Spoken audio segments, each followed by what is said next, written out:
Hello, everybody, and welcome to this end of week 5 of the Mental Wellbeing for Researchers module.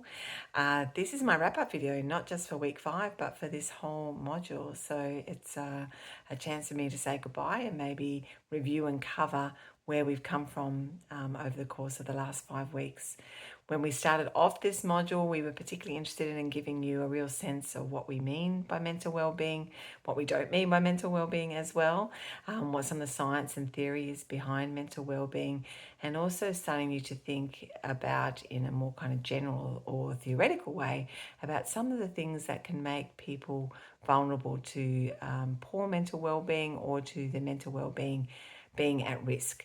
We particularly looked at categories of thought, types of thinking that can do that, types of behaviour that can put our mental well-being at risk, but also some environmental and systemic factors that can put our mental well-being at risk. As we move through the module, we got a little bit more personal, and so in the last couple of weeks we've been really trying to get you to think about how this topic applies to your own life. What does your own state of mental well-being looks like? What are the personal threats to mental well-being that you're able to identify, and what you might be able to do or think about doing in the future to try and prevent those threats to mental well-being, or to try and maintain as good mental well-being as you can, knowing that nobody's perfect, that we will all have bad days and maybe periods in our life when we struggle a bit more than others. But hopefully, at least by examining this topic, you now have a little bit of an idea about what all the fuss is about, right? What people talk about, why people talk about this topic so much, a good appreciation of what we're on about when we talk about mental well-being, and how this topic applies to you personally.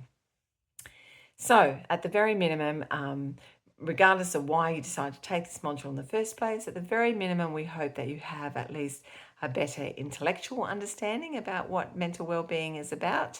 As I said, a better kind of knowledge and appreciation for the topic. And as a best outcome, we hope that you are walking away from this course, from this module, with some really good skills that you can apply to your own life, both now and in the future. It's been my absolute pleasure to moderate this module for you. I do hope that you've got something out of it. And all I can do at this point now is to wish you, on behalf of the whole eGrad team, a really great journey into good and positive mental well-being for the future. Remembering, nobody expects you to be happy all the time. There will be rough days, maybe even rough periods when you struggle a bit more, but that it is okay. And in fact, I would say that it's very important that you keep mental well-being on the top of your agenda, just as high as, not higher than the academic pursuits that you pursue for the rest of your life, whether you stay in academia or don't stay in academia. So thanks for sharing this journey, and we might see you down the road somewhere. Bye for now.